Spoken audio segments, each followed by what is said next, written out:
Madame, Messieurs, bonjour. Merci de nous choisir sur Kivu Morning Post. Aujourd'hui, nous sommes ici à Goma, au Centre de formation continue CFNK, à l'occasion de la Journée internationale ou mondiale de la santé mentale, célébrée ici à Goma par des acteurs de santé. Nous avons reçu plusieurs participants qui nous ont parlé de la situation de la santé mentale au Nord Kivu, selon le thème choisi par l'Organisation mondiale de la santé, qui est l'accès aux soins de santé mentale, la situation de crise et de catastrophe. Mais également le thème national choisi, qui est celui de l'implication de la santé mentale dans la paix durable en RDC, surtout à l'est de la République démocratique du Congo.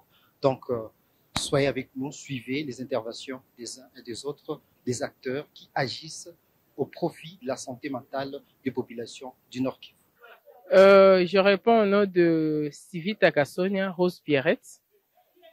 Donc, je suis psychologue d'abord de formation et là, je suis responsable de santé mentale de la mission Alima RDC. Bon, comme vous le disiez, je suis participante et j'étais aussi parmi les intervenantes. Donc, pour la journée d'aujourd'hui qui est axée sur l'accès de la santé mentale et des soutiens psychosociaux dans le moment des catastrophes et d'urgence, et pour la consolidation de la paix chez nous en RDC, en tant que femmes qui sont toujours la première cible, les femmes et les enfants. Donc, on les appelle souvent les personnes vulnérables. Donc, j'étais très satisfaite par rapport à cette présentation et aux échanges qui ont fait assez que nous puissions continuer avec les sensibilisations et les interventions psychologiques que nous faisons. Et surtout, il faut que nous puissions aussi tabler plus aux femmes et aux enfants qui sont souvent la cible de catastrophes, des urgences et voire même les cibles de la paix, puisque parmi beaucoup de déplacés, il y a plus les femmes et les enfants qui sont terrifiés et qui ont des problèmes de troubles psychologiques et j'ai parlé tantôt dans mon allocution aujourd'hui. Voilà. Donc, nous avions dit qu'il faut que nous puissions faire que les soutiens psychosociaux puissent être la priorité dans l'encadrement et la prise en charge des personnes. Pourquoi? Puisque quand les personnes se déplacent, quand il y a catastrophe, quand il y a urgence, les personnes sont traumatisées par les événements terrifiants. Donc, il y a les viols, il y a les enlèvements, il y a cette histoire de se déplacer, laisser tout en arrière et vivre de manière précaire.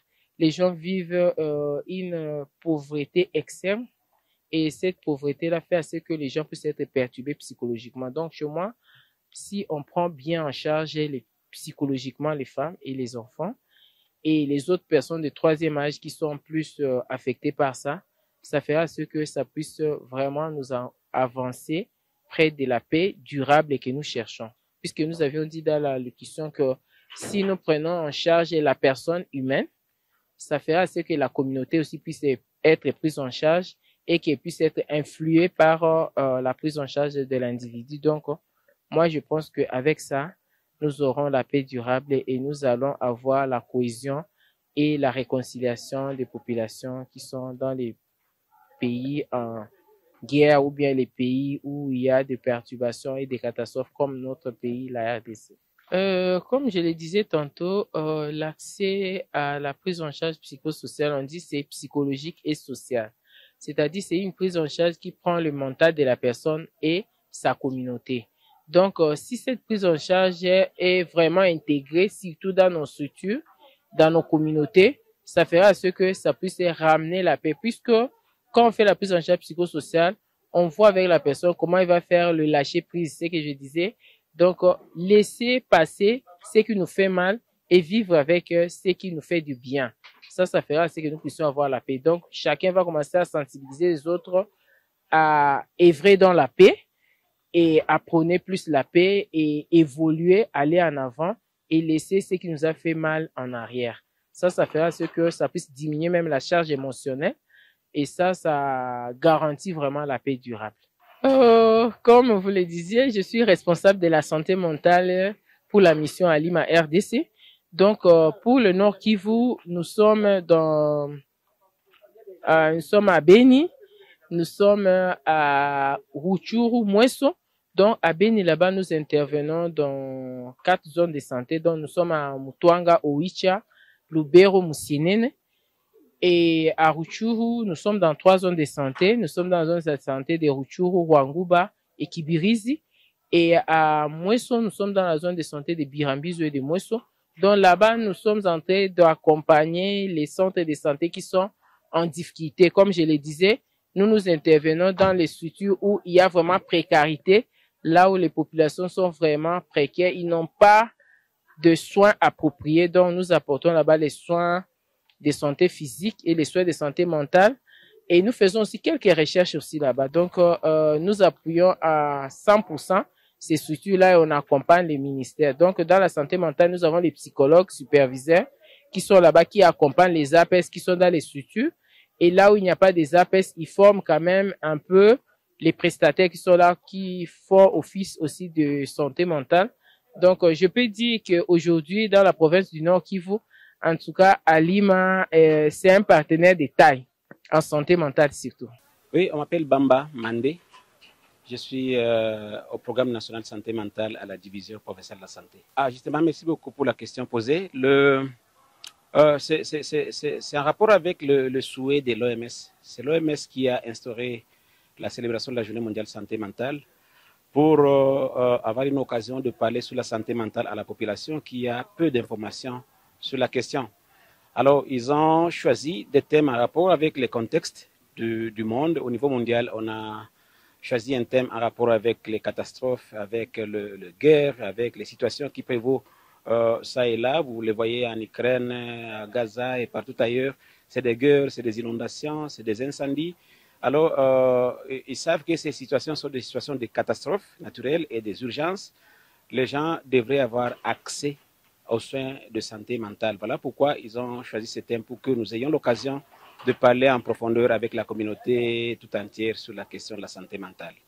Sur la question du deuxième thème, le thème national, c'est justement avec le contexte national qui est caractérisé par une situation de crise humanitaire que le pays a pensé célébrer avec les thèmes qu'ils ont donnés pour la deuxième fois.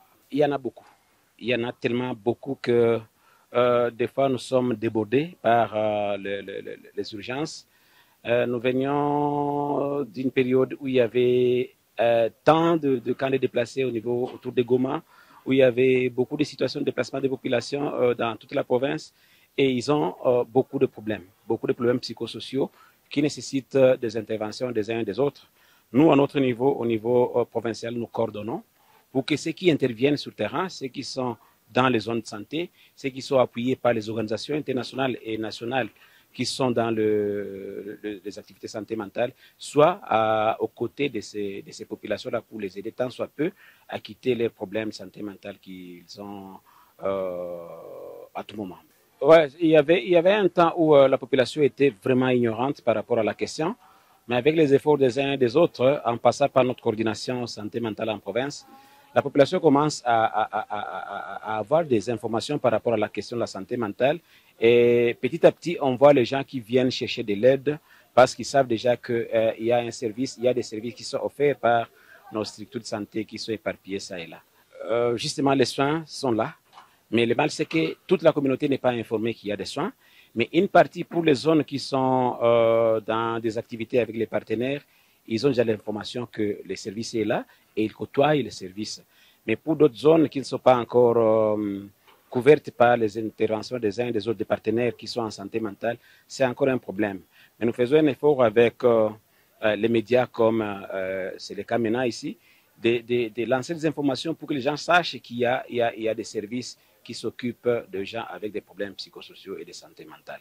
Ouais, je voulais informer toute la population de la province de Nord Kivu, en particulier celle de la ville de Goma, que les services de santé mentale existent. Dans une partie énorme de nos structures de santé, il y a déjà l'intégration qui est effective et donc ils peuvent y recourir pour avoir un premier secours psychologique, par exemple, et des soins même spécialisés au cas par cas. Justement, je l'ai dit, nous avons le programme national de santé mentale qui est logé dans la division provinciale de la santé. Nous sommes chargés au fait de cette intégration-là de la santé mentale dans les soins de santé primaires. Nous sommes donc l'organe régulateur de la question santé mentale en province pour essayer d'aider tous ceux-là qui interviennent dans le domaine de santé mentale à suivre la politique nationale de la santé mentale qui est en vigueur dans notre pays. Oui, merci beaucoup. Je suis Jean-Marie Vianney Bassabos. Je suis infirmier neuropsychiatre. Je travaille pour Fracarita. Merci beaucoup. En tant que participant et acteur en santé mentale, la journée pour moi, elle est une journée primordiale parce que c'est une occasion de nous sensibiliser mutuellement pour que nous puissions prendre conscience de l'impact de tout ce qui se passe dans le monde sur la vie de la personne. Nous sensibiliser mutuellement et de jouer notre rôle pour que nous puissions intervenir, pour que nous puissions comprendre la souffrance que vivent nos populations, afin que nous puissions apporter notre expertise, justement en rapport avec les autres, pour que nous puissions venir en aide à cette population qui est en souffrance. Donc c'est vraiment une journée bien choisie, ça tombe au point nommé, surtout dans notre pays, parce que tous les acteurs doivent maintenant regarder dans le même sens pour intervenir afin que la population puisse trouver un offre de soulagement. Merci beaucoup. D'un côté, nous menons des activités de prévention. Ça signifie nous sensibilisons la population pour qu'ils puissent mutualiser leurs forces, pour qu'ils puissent vivre comme une famille afin de prévenir les problèmes de santé mentale.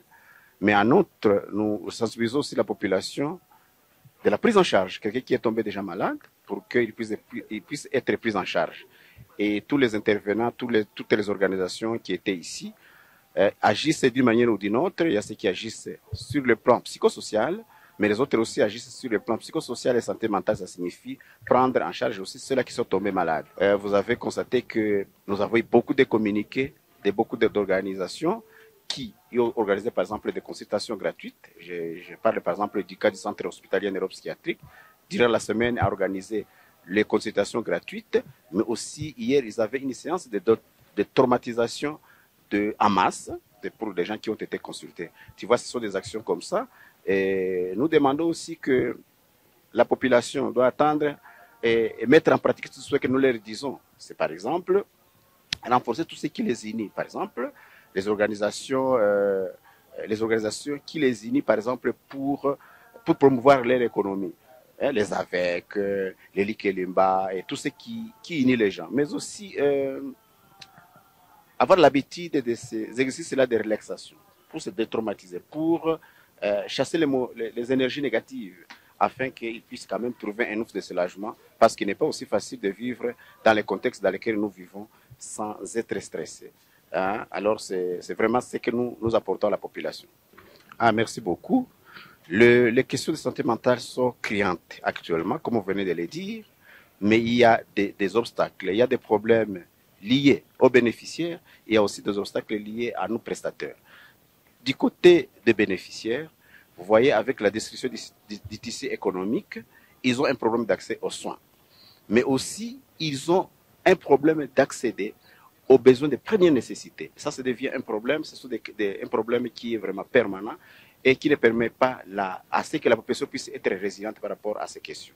Mais de notre côté, comme prestataire, comme intervenant, c'est que les demandes sont nombreuses. Mais les moyens qui suivent pour que nous puissions répondre à ces défis-là, ils ne sont pas le bienvenu. Et donc, il y a cet écart-là qui permet à ce que la réponse soit efficace et vraiment d'une manière durable. Évidemment, je réponds par affirmative parce que on ne donne que ce qu'on a. Si à l'intérieur de soi-même, il n'y a que des conflits, il n'y a que la tristesse, et on ne peut que donner aux voisins cette tristesse, ce désespoir-là. Mais une fois qu'on a une bonne santé mentale, on a confiance en soi-même, on espère à la vie future, et c'est ce qu'on peut donner aux voisins, et à la Soumara, on participe à la construction de la paix. Mais si à l'intérieur de soi-même, on est bouleversé, il n'y a que le bouleversement qu'on peut donner, parce que quand quelqu'un est en train de vivre le stress, parfois il affiche un comportement qui n'est pas le sien. Et ce comportement ne manque pas un impact négatif sur les prochains. Et voilà un peu la stabilité sur le plan santé mental de la population contribue énormément à la paix en général. Merci beaucoup. Quand on parle de la population, c'est de la tête aux pieds, ça signifie c'est la population en général. D'un côté, je m'en vais donner un message et aux décideurs. Aux décideurs, il est grand temps qu'ils construisent la paix parce que sans la paix, la population ne pourra jamais participer à l'évolution de ces pays, à l'évolution de l'économie de ces pays. D'un autre côté, je voudrais parler aussi de la population en général. La population en général doit être solidaire. Il doit se mutualiser pour résoudre les problèmes qui les guettent. Et une fois, on a des problèmes sur lesquels on ne peut pas résoudre soi-même, il est grand de consulter un psychologue qui est proche, d'en parler à un ami, un voisin qui puisse vous aider. Et si, le cas échéant, il n'y a pas de réponse, consultez les structures de prise en charge pour qu'une réponse soit trouvée en avant, qu'on puisse aider les populations à être plus résilientes en fait de faire face aux problèmes de santé mentale. Bon, un mot de la fin, c'est pour dire que je remercie tous les organisateurs, tous les intervenants qui ont organisé cette journée. Et j'en appelle à chacun de mettre en profit tous les échanges que nous avons faits aujourd'hui pour que nous puissions faire un front commun pour soulager cette population qui est en détresse. Madame, Messieurs, ainsi s'achève notre passage dans ces centres de formation continue du Nord Kivu où nous avons assisté et participé à l'événement, la célébration de la journée de la santé mentale célébrée chaque 10 octobre selon que le veut l'Organisation mondiale de la santé. Aujourd'hui, nous constatons qu'à Goma, comme partout ailleurs, la santé mentale n'est plus seulement liée à l'accès aux soins. C'est devenu un enjeu de paix durable dans l'Est et partout ailleurs dans la République démocratique du Congo. Les populations qui ont connu des crises et des conflits armés doivent avoir accès à cette santé mentale. Aujourd'hui, nous avons reçu comme vous l'avez suivi, nous avons reçu de nombreuses personnalités, des acteurs de santé qui nous ont parlé des enjeux et du contexte et de la situation, de l'état de la santé mentale au Nord Kivu. Merci de nous avoir suivis. Restez branchés sur Kivu Morning Post. Abonnez-vous, partagez et likez. À très bientôt.